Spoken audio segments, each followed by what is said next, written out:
다 같이 사도신경으로 신앙 고백하심으로 9월 8일 화요일 새벽 기도회를 하나님 앞에 올려드리겠습니다. 나는 전능하신 아버지 하나님 천지의 창조주를 믿습니다.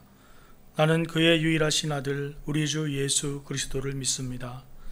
그는 성령으로 잉태되어 동정녀 마리아에게서 나시고 본디오 빌라도에게 고난을 받아 십자가에 못 박혀 죽으시고 장사된 지 사흘 만에 죽은 자 가운데서 다시 살아나셨으며 하늘에 오르시어 전능하신 아버지 하나님 우편에 앉아 계시다가 거기로부터 살아있는 자와 죽은 자를 심판하러 오십니다. 나는 성령을 믿으며 거룩한 공교회와 성도의 교제와 죄를 용서받는 것과 몸의 부활과 영생을 믿습니다. 아멘. 다 같이 찬송가 96장 찬송하시겠습니다.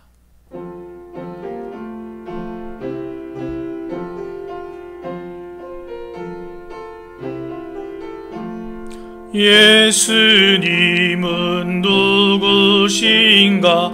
우는 자의 위로와 없는 자의 풍성이며 전한 자의 높음과 잡힌 자의 노임되고 우리 기쁨 되시네. 예수님은 누구신가?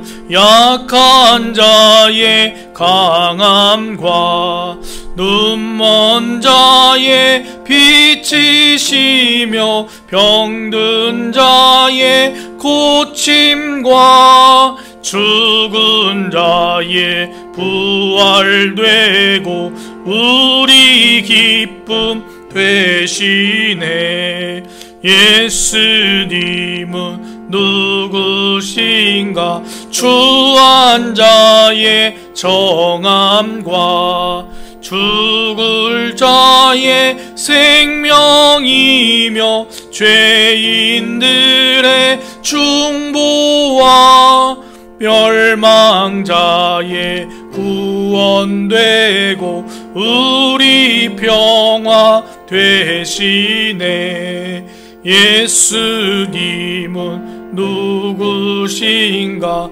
온 교회의 머리와 온 세상의 구주시며 모든 왕의 왕이요 심판하실 주님 되고 우리 영광 되시네.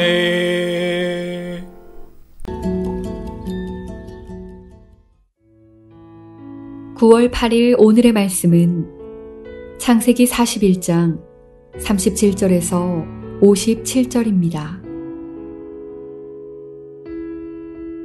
바로와 그의 모든 신하가 이 일을 좋게 여긴지라. 바로가 그의 신하들에게 이르되 이와 같이 하나님의 영에 감동된 사람을 우리가 어찌 찾을 수 있으리요 하고 요셉에게 이르되 하나님이 이 모든 것을 내게 보이셨으니 너와 같이 명철하고 지혜 있는 자가 없도다. 너는 내 집을 다스리라. 내 백성이 다 내 명령에 복종하리니 내가 너보다 높은 것은 내 왕자뿐이니라. 바로가 또 요셉에게 이르되 내가 너를 애굽 온 땅에 총리가 되게 하노라 하고 자기의 인장반지를 빼어 요셉의 손에 끼우고 그에게 세마포 옷을 입히고 금사슬을 목에 걸고 자기에게 있는 버금 수레에 그를 태우매 무리가 그의 앞에서 소리 지르기를 엎드리라 하더라. 바로가 그에게 애굽 전국을 총리로 다스리게 하였더라. 바로가 요셉에게 이르되 나는 바로라. 애굽 온 땅에서 내 허락이 없이는 수족을 놀릴 자가 없으리라 하고 그가 요셉의 이름을 사브낫 바네아라 하고 또 오네 제사장 보디베라의 딸 아스낫을 그에게 주어 아내로 삼게 하니라.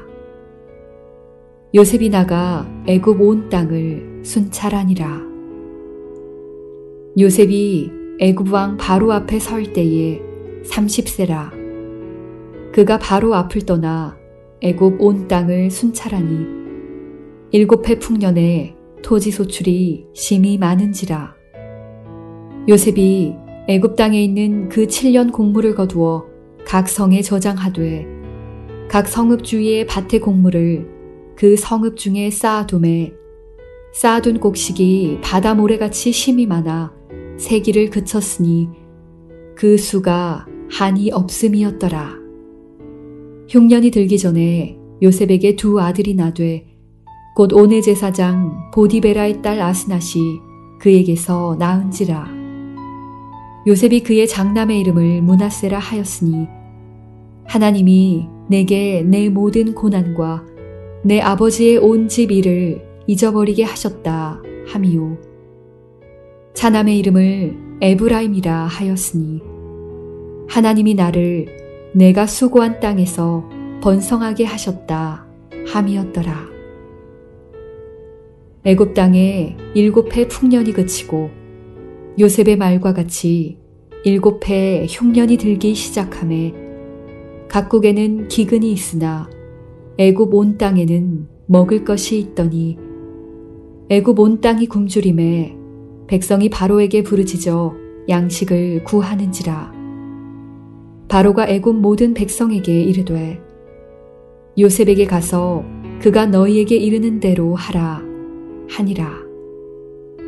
온 지면에 기근이 있음에 요셉이 모든 창고를 열고 애굽 백성에게 팔세 애굽 땅에 기근이 심하며 각국 백성도 양식을 사려고 애굽으로 들어와 요셉에게 이르렀으니 기근이 온 세상에 심함이었더라. 이 새벽에 주님 앞에 나와서 새벽 예배로 하나님께 영광 돌리시는 여러분의 삶에 하나님의 인도하심이 함께 하시기를 주님의 이름으로 간절히 축원합니다. 하나님께서는 요셉을 들어 쓰십니다. 7년의 풍년과 7년의 흉년, 그리고 그 해결책을 제시한 요셉의 비범함과 명철함에 바로와 모든 신하가 놀라며 그가 이 일의 적임자라고 입을 모읍니다. 이에 요셉은 왕 다음 권세를 지닌 총리가 되어 왕에게 제시한 정책을 실천하게 됩니다. 하나님은 전체 애굽 온 땅을 넘어서 온 지면과 온 세상을 구원하시는 그 일을 이루시기 위해 요셉을 사용하십니다. 요셉이 애굽 땅에 펼치는 정책은 근동의 모든 족속들을 구원하게 하실 것이며 하나님의 영광을 만천하에 펼치는 것과 같습니다. 하나님의 사람이 올바로 서면 그 사람을 통해 하나님께 영광을 돌리게 하는데 하나님을 믿지 않는 사람들의 입술을 통해 하나님은 찬양 받으시게 됩니다. 46절에 보면 요셉이 애굽 왕 바로 앞에 설 때에 30세라라고 기록되어 있습니다. 거의 20년에 가까운 세월을 종으로 또는 감옥에서 살았습니다. 요셉이 어떤 정규 교육을 받았을 거라고는 생각할 수 없는 상황이죠. 그렇기 때문에 요셉이 얻은 총리의 자리는 요셉의 노력과 능력으로 얻은 자리가 아님을 잘 알 수 있습니다. 바로의 총리가 되려면 적어도 30세는 되어야 했다고 합니다. 그래서 하나님께서는 30세 동안 요셉을 그 감옥에서 섬기게 하셨던 것이죠. 요셉이 그 전에 감옥을 나왔다면 요셉은 아버지의 땅으로 돌아가는 사람이 되었을 수도 있습니다. 또 그 전에 나와서 바로를 만났다고 하더라도 바로에게 좋은 지혜를 주는 사람이 될 수 없었을 것입니다. 그가 어려서 총리가 될 수도 없었을 것이죠. 하나님은 하나님의 방법과 하나님의 때까지 요셉을 연단하셨다가 정금같이 사용하십니다. 요셉은 애굽 사람과 결혼하여 신분상 완전히 애굽 사람처럼 됩니다. 하지만 그는 하나님의 백성임을 잊지 않고 그가 얻은 두 아들의 이름을 히브리식으로 짓고 하나님을 기억합니다. 첫째 아들은 므낫세라가 하였으니 하나님이 내게 내 모든 고난과 내 아버지의 온 집의 일을 잊어버리게 하셨다 함이라고 합니다. 왜 고난이 없었겠습니까? 종으로 사는 것, 감옥에 있는 것, 어려운 일이었죠. 고난이었습니다. 그러나 하나님께서 주신 이 첫째 아들 므낫세 덕분에 이 모든 것을 잊을 수 있다라고 고백하는 요셉의 고백이 여러분의 고백이 되시기를 주님의 이름으로 축원합니다. 둘째 아들은 에브라임이라 하였습니다. 하나님이 나를 내가 수고한 땅에서 번성하게 하셨다 함입니다. 하나님께서 요셉을 사용하시고 요셉을 번성하게 하십니다. 요셉을 통해서 애굽이 일어나게 하시고 요셉을 통하여 애굽뿐만 아니라 근동에 있는 모든 사람들 백성 족속들을 먹여 살리게 하십니다. 하나님이 요셉을 번성케 하셨기 때문입니다. 요셉은 총리가 되어 자기가 맡은 일을 열심히 합니다. 아는 것에 그치지 않고 적극적으로 행동합니다. 풍년일 때 흉년을 대비하는 것이 당연한 것처럼 보이지만 흉년의 때에 많은 사람들이 애굽으로 몰려왔다는 것은 누구나 알 수 있는, 누구나 할 수 있는 일을 하지 않았다는 것입니다. 아무도 할 수 없었다는 것이죠. 우리도 하나님이 주신 지혜로 준비하는 삶이 되기를 소망합니다. 하나님이 생각나게 하신 것을 즉시해서 시간을 놓치지 않고 하나님이 원하신 그때를 살아가는 여러분이 되시기를 주님의 이름으로 축원합니다. 사랑과 은혜가 풍성하신 하나님, 요셉을 인도하셔서 적당한 시간에 적당한 방법으로 하나님이 하실 일을 이루는 도구로 사용하신 것을 봅니다. 하나님, 우리도 하나님께서 사용하여 주셔서 하나님께서 주신 지혜와 지식을 가지고 이 땅을 섬기게 하시고 이 땅의 사람들을 살리는 사람이 되도록 인도하여 주시옵소서. 특별히 우리의 자녀들을 축복하며 기도하는 것은 우리의 자녀들이 이러한 사람이 되어서 하나님의 도구로 쓰임받는 귀한 삶을 살기를 소원합니다. 하나님 역사하여 주시옵소서. 요셉을 통하여 애굽뿐만 아니라 애굽 근동에 있는 많은 사람들을 먹이고 살리시는 하나님의 놀라우신 그 사역에 요셉이 쓰임받은 것 같이 생명을 살리는 일에 우리 예일교회를 사용하여 주시고 예일교회에 속한 모든 우리 가족들을 사용하셔서 하나님의 나라가 확장되는 일에 쓰임받게 하여 주시옵소서. 하나님, 우리가 맡은 일에 열심히 충성하여 하나님께서 주신 그 일을 감당할 때에 잘했다, 충성된 종아하고 칭찬받는 삶이 되게 하시고 어디에 있든지 간에 하나님과 동행함으로 형통한 삶이 될 수 있도록 역사하여 주시옵소서. 오늘도 우리의 삶에 함께 하셔서 우리를 인도하시는 놀라우신 하나님의 동행하심을 경험하는 하루 되기를 소원하오며 예수 그리스도의 이름으로 기도드립니다. 아멘. 하늘에 계신 우리 아버지, 아버지의 이름을 거룩하게 하시며 아버지의 나라가 오게 하시며 아버지의 뜻이 하늘에서와 같이 땅에서도 이루어지게 하소서. 오늘 우리에게 일용할 양식을 주시고 우리가 우리에게 잘못한 사람을 용서하여 준 것 같이 우리 죄를 용서하여 주시고 우리를 시험에 빠지지 않게 하시고 악에서 구하소서. 나라와 권능과 영광이 영원히 아버지의 것입니다. 아멘.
아멘.